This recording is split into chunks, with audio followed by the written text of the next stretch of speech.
Hello and welcome to episode 1 of The Groomer Next Door. I am your co-host, Chris Green, and this podcast will hopefully be a tool for everybody to learn how to manage their pet, learn about their groomer, what to look for, and different things that pet health and pet care could possibly help with your relationship with your pet.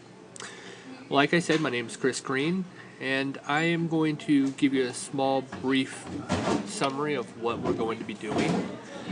This episode is just going to get you to find out who we are and give you an idea of what we're going to be doing in the coming episodes. I am sorry for all of the interference in the background. We are actually on location outside of the salon, outside of our house, so you might hear a lot of noise in the background. Occasionally we will have episodes which will be on location with different people. In coming episodes, we are looking to have interviews with people with knowledge of pet food. We're going to be on location at animal shelter, veterinarians, so on and so on. So sit back. If you're in the car, hopefully we're helping you get through traffic. If you're at home or at work just looking to kill some time while your boss isn't looking, well, that's what we're here for. So, as for me, like I said, I'm a new groomer. I just barely started about 5 months ago. The real host of the show will be Sarah, who I will introduce pretty soon. She has 10 years of experience, countless types of dogs she has groomed. I don't think she has seen a dog, or even cat at this point, that she hasn't had some kind of dealings with. So I'm learning from the best out there. We both come from California. We were both born and raised in California, which that's how we met. I took a different course in life. She was a groomer, and we found our way in the same shop at the same time just at the end of last year. So without further delay, you've heard enough of me. I'm about to introduce you to Sarah. Here you go. Well, excuse me, hello. Once again, I do want to apologize for the background noise. Our 5-year-old daughter doesn't quite care for quiet time in the house. So while she spends time with her grandma, we get to go out, get a cup of coffee, and hopefully give you some information that you haven't heard of or nobody has explained to you. We want to pull the covers off of everything. We're going to be talking quite a bit about grooming and going into detail about a lot of the grooming. Like Chris said, I have been grooming for quite a few years and encountered many different scenarios. We'll be talking about nail trimming, bathing, brushing, the grooming part in general, and a lovely thing called anal glands. Stay tuned for that one. That one's going to be a fun topic. And then we'll be going on to talk about food, vet care, maybe a funny story or two about the week about certain cute little pets that either clawed our arms or just absolutely adorable. And then, like Chris said, we're hoping to have special guests, go into detail about how we started, and hoping to help you pick a good groomer that works with you and your pet. Every person's different. Every person has a different personality and can mesh well with different dogs. I want to help find a groomer for you.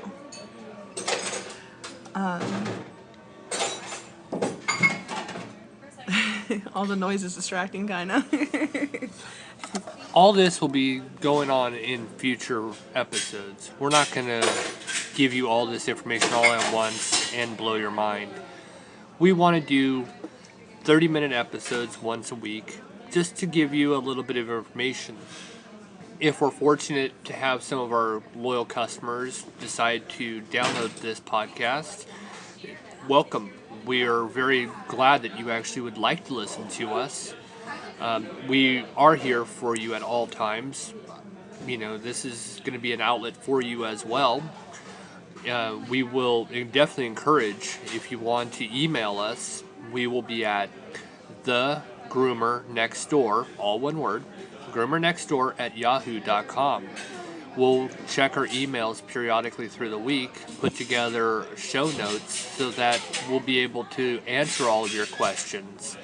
And that way, if you possibly had come out to the salon this week and you were wondering, oh, I had a question about XYZ, you can just simply email us. Or if you are actually downloading this podcast and you do not live in this area, we're here to actually help you as well. This podcast is for pet health, grooming, all types of pet needs. Something that is not offered on podcasts or anywhere. The closest you'll ever find will be sporadic things that you have to Google. So that's why we're putting this together. Again, we do apologize for all the sound in the background. This will not be an every episode situation. But back to Sarah on any more information.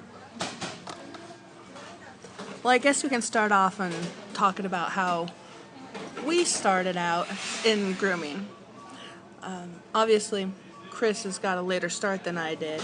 I was one of those very lucky few who was able to find a career so young and love it to the point where I don't want to ever stop. It's my highlight of the week when it comes to working. It gives me plenty of funny stories. It gives me life lessons. To me, being a groomer is one of the best things that happened to me. Probably about third on my list after marrying my husband and having my daughter.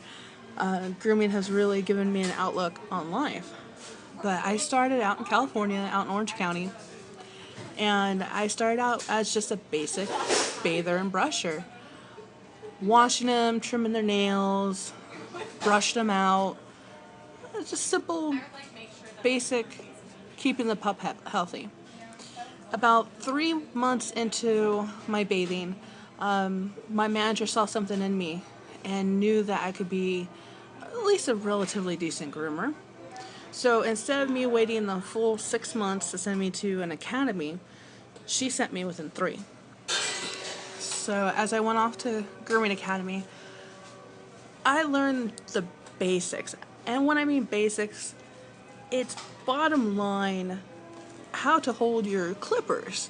It was nothing intense. There was no real patterns on dogs. It was just making sure you knew how to use your tools properly and to continue your safety lessons. Excuse me.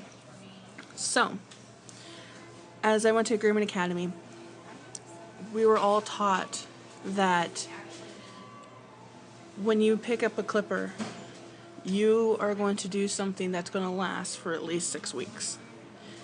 So be very careful and cautious on how you do such things. Some of the other people that we worked with didn't quite understand that, which was fine, but people learn at different pace.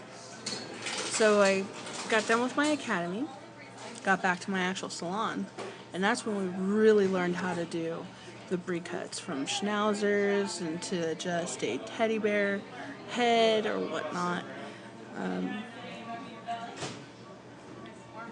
We were there, or I was in California for about, I want to say, a good 6 years of my grooming career. And by the 6-year mark, I had a very high clientele, and I thought I was a pretty good groomer.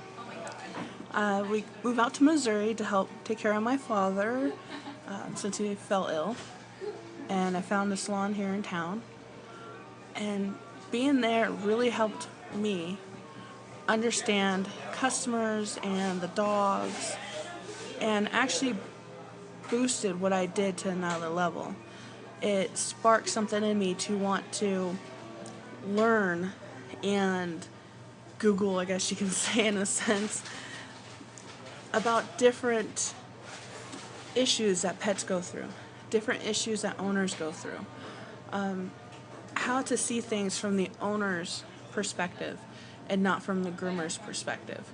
If you have a dog come in that's full of knots, just complete matting, and most groomers, they think in their head, oh, well, why didn't they take care of the dog? Well, there might have been more to the story than just that.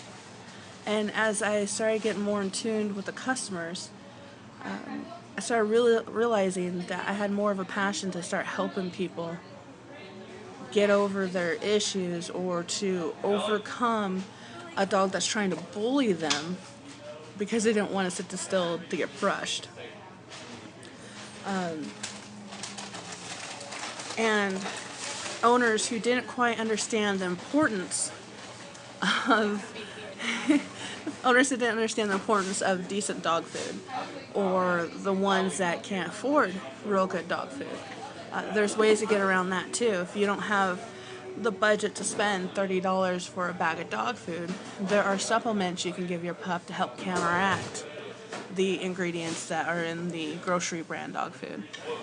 And when I say grocery brand dog food, I mean the dog food that you can pick up at just a regular retail store, like, depending on what part of the world you're from, Ralph's, Vaughn's, Albertsons, Walmart, Kroger, Target, the big box brands too. You have to go to a specialty store. PetSmart, Petco, independent stores that are around your town maybe might have higher brand dog food. But there's other ways to go around it if needed. And these are things that we'll go over. We have a really great special guest that will come up in coming episodes who knows just about everything there is to know about proper brand foods. Now, we realize that not everybody can afford the big brand foods that have special ingredients, and we're not saying that the people who want to actually feed their dogs any brand of food is wrong or right. We're not here to make any kind of judgment calls. There really is an opinion of brand that you want to feed your dog, and we don't want to make anybody feel like you have to feed your dog or do this to your dog because we're doing this podcast. This won't be a podcast of shaming. It won't be something telling you that you're wrong, because nobody's going to be wrong. You have to decide on your own. The purpose of this podcast is to give you the information. It's up to you if you want to use it or not. And if you do, that's great. If you want to just find out the right things, the wrong things, and see if you're in the middle, that is also good. This is a very neutral type of show. One of the things that makes this show nice is that with a lot of different shows, you have sponsorships, endorsements, all kinds of different things that will attach. So we would, a lot of shows out there, and obviously this is the only pet health show that's out there right now. But most shows that have to do with health, whether it's personal fitness or has to do with dietary, all have some kind of ulterior motives that will only tell you about specific brands because those brands are giving the actual show itself money. We are not accepting any money from anybody. There's no store, there is no brand foods. There is going to be nothing that is giving us any kind of financial gain. This is all non-profit, and we actually are doing this show for free. This is not something that we're going to financially benefit from. This is for the listeners to learn different things, and we actually are here for you. And as I've already mentioned, I have just started in this as well, so I have my own personal insight to it, and of course I have been very fortunate to watch Sarah over the last 10 years going through the motions and the different stories. So for that, I feel fortunate that I've had all the years of education that she's given me, and now I have the hands-on, which also takes everything that she's told me over the years and has put it into the real life experience, and it has been quite crazy. It's kind of like going from college right into a workplace. You have theory, but you don't know. So that's what's great. But I don't want anybody to feel like we're pressuring you to only buy a specific brand, or you have to do what we're telling you to do, because that's not going to be the case here. What? Something else from Sarah? Well, exactly. It's giving you other options. Say if you're going to feed your pup, pedigree. Sometimes taking a capsule of fish oil, put it on top, helps with skin and coat issues. If your pup has hip and joint problems, you can get a supplement and give them the hip and joint relief.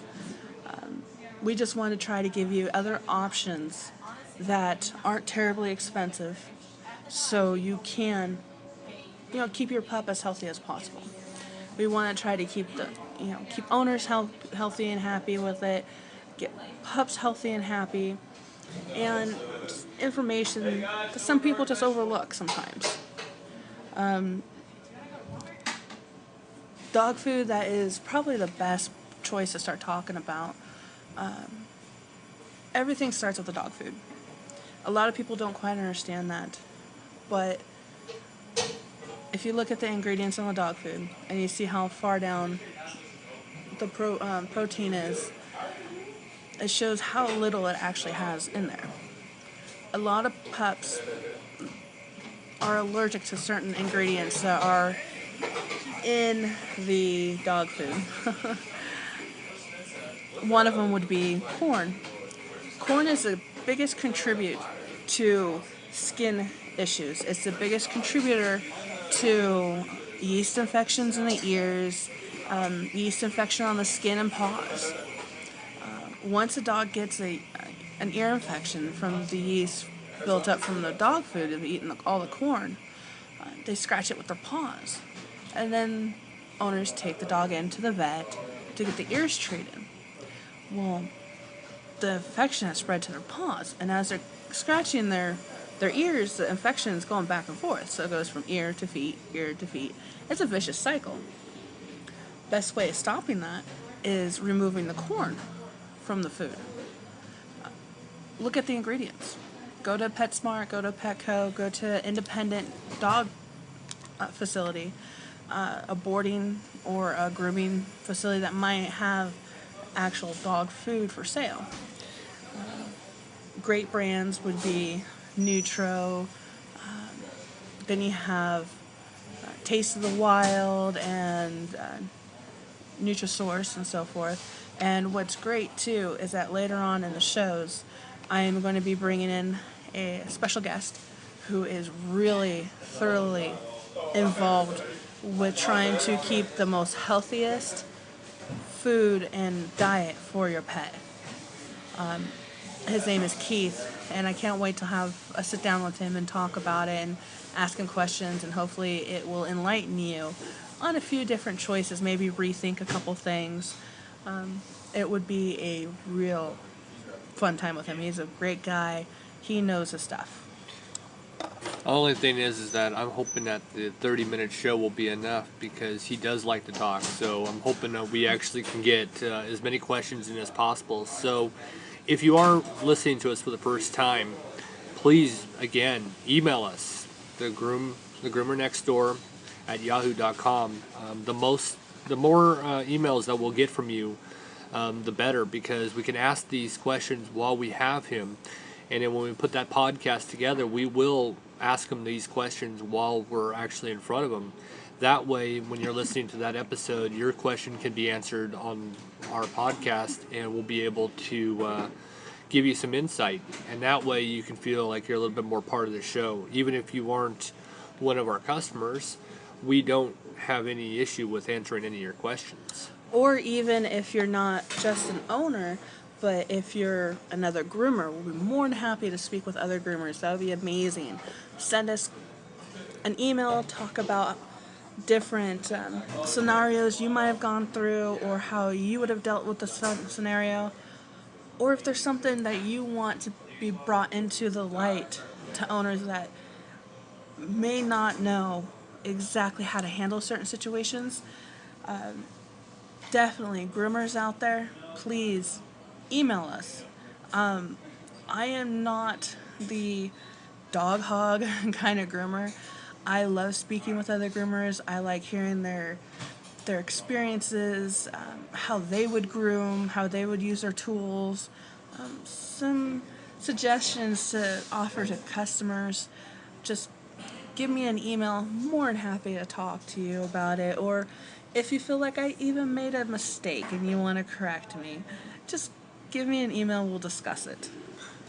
Yeah, this is going to be an open forum between the professional grade of grooming to the professional grade of veterinarians who will give us all the information that we all need. And really, honestly, it's something that all of us can use, whether we're dog owners or cat owners, pet owners in general. We're all united by one thing, and that is the love of our animals.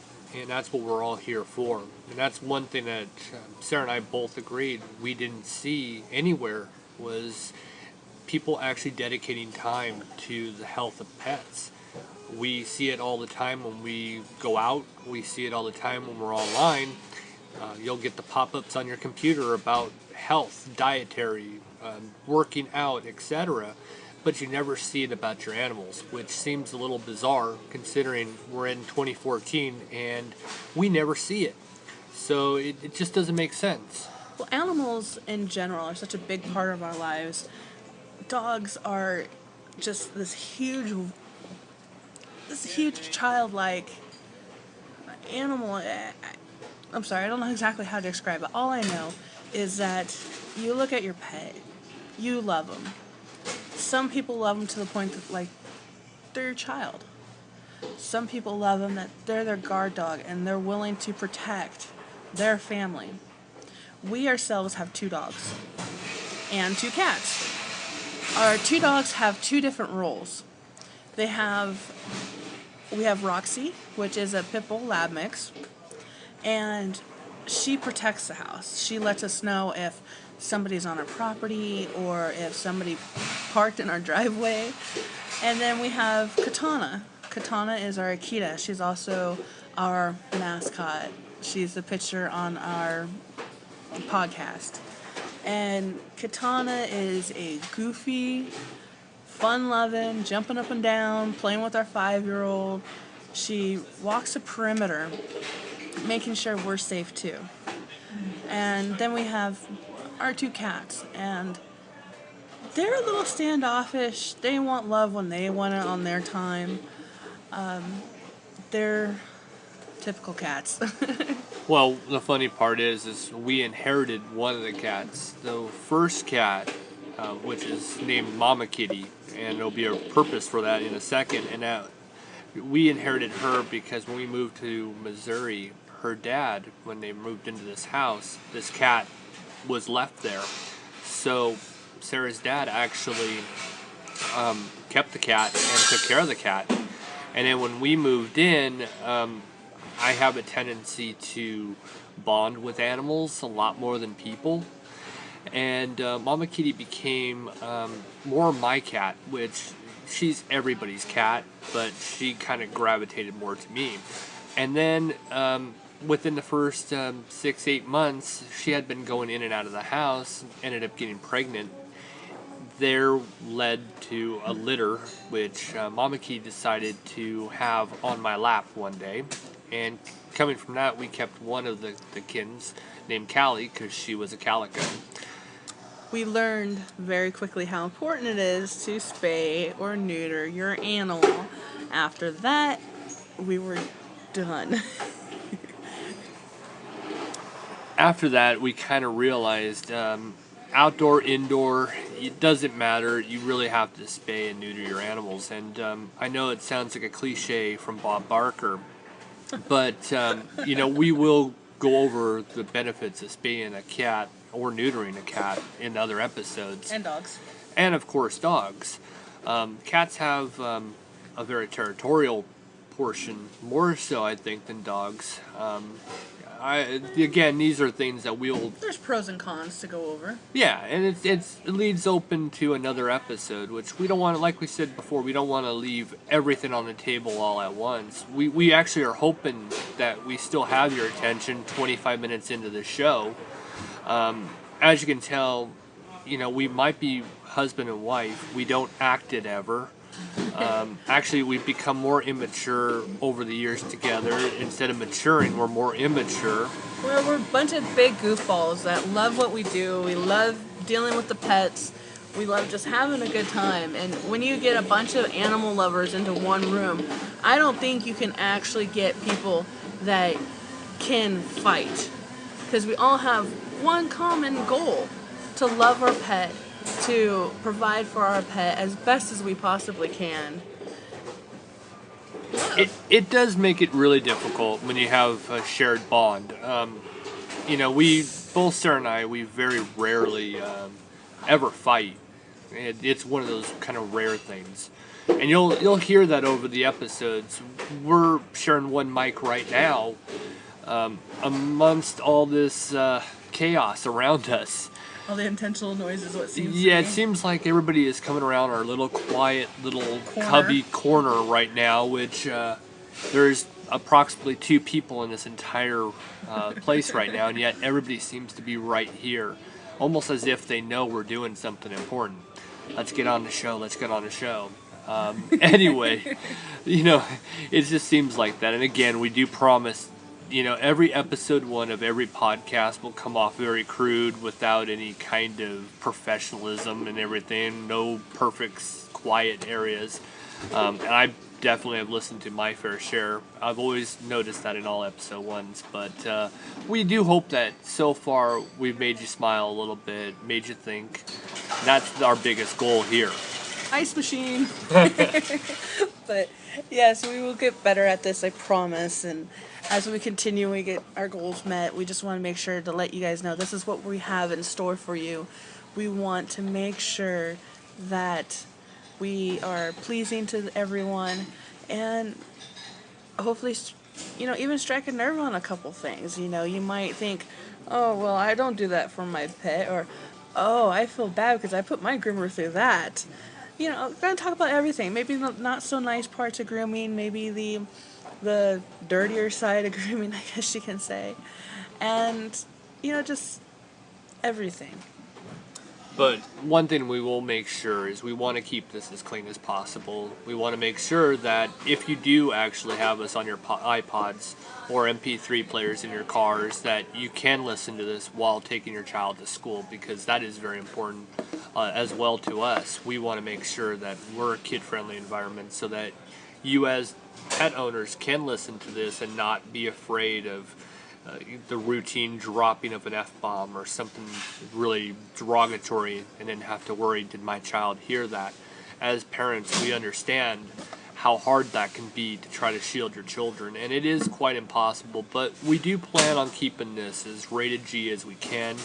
The only things that will get a little bit out of context to some degree would be explicit details of, like, example, the worst word you might hear from us will be anal gland.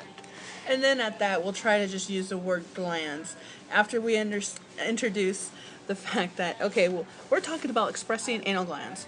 From then on, we're just using the word glands. It's less offensive. And we have actually seen that over the last few weeks. We actually had a customer come in, and this will be on the lighter side as we're winding down the show. We had a customer come in, and one of the other groomers asked the pet parent if they wanted their anal glands expressed. And it was more of a lighthearted type expression from the actual owner, but they said, well, this is just getting weird. And yes, it is weird. And you have to imagine, this guy is about 6'4". He has to be pushing at least 260, 270. Big buff dude. Comes in with a teeny tiny baby Yorkie, and just looks up and goes, wow, things just got weird. All right, well, this looks like this is going to conclude episode 1. We do hope that you have enjoyed listening to what we're trying to put together, and please pass this along to other people. We can't grow without you. Well, have a good one. And this is Chris and Sarah telling you life is short, play with your pet. Bye.